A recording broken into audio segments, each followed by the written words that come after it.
All right, we learned about intervals, we learned about playing the changes, but now I want to talk about moving the form 1 pattern. So far we've been playing in form 1 in the key of A.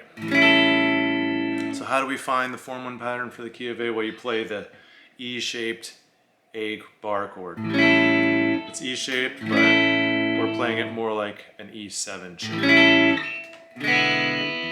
That would be the E shape, that's E7, E shape, E7. Okay.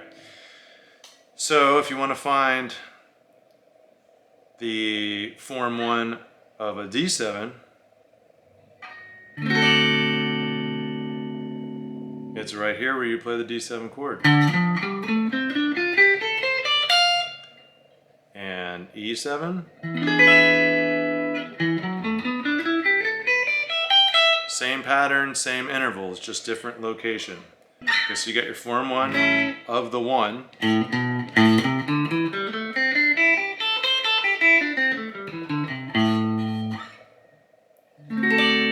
Form 1 of the 4 chord.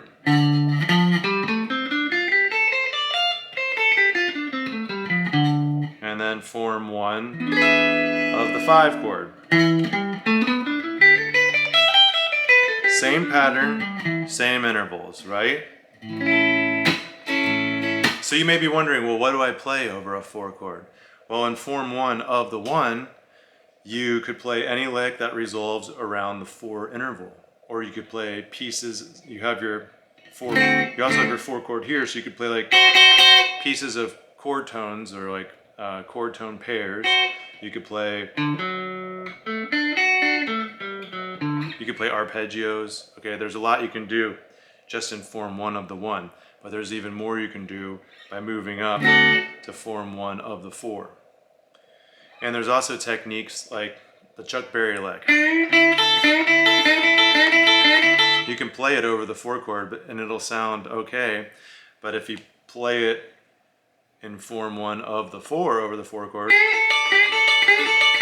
it's really going to lock in. I'll show you in a minute. There's other techniques that just aren't going to sound right, or you're just not really going to be able to do in form 1 of the 1. So you're going to want to get used to moving around between form 1 of the 1, form 1 of the 4, and form 1 of the 5. There's other techniques like double stops, sixths. Like it's just not going to sound right if you play that over the 4 chord. Instead, you'd want to play. And we'll learn those techniques in the future, but it's important now that you get used to playing a little bit outside of form 1 of the 1, move up to form 1 of the 4, form 1 of the 5. All right, so one important distinction is that if you move form 1 up to form 1 of the 4, your 1 interval in this position is now going to be your 4. So where you would resolve on the 1 in form 1 of the 1, say form 1 of the A chord, we'll call it for this demonstration. Now you're going to want to resolve on the 1 in form 1 of the D. All right, I'll play a backing track and show you what I mean. All right, so we're going to be in form 1 of the 1. I'm resolving on the 1 interval.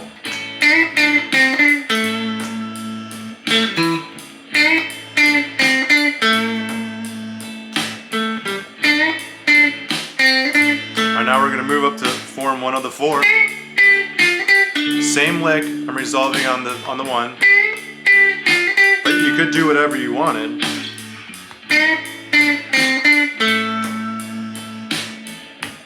Now we're going to go up to E.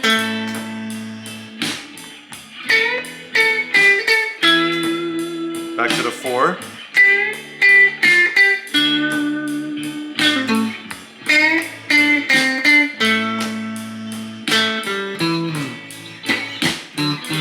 By Chuck Berry.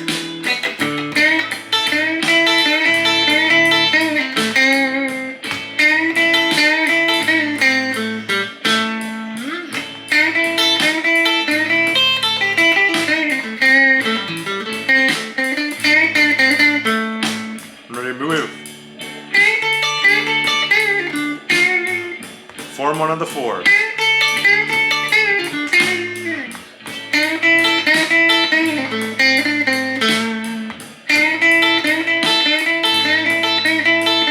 we're going to go up to form 1 of the 5.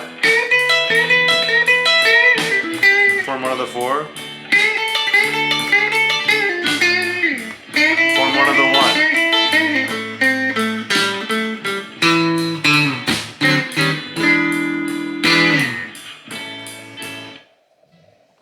So that's going to open up a lot of territory, and it's important that you know how to move form 1 of the 1 up to form 1 of the 4 and of the 5.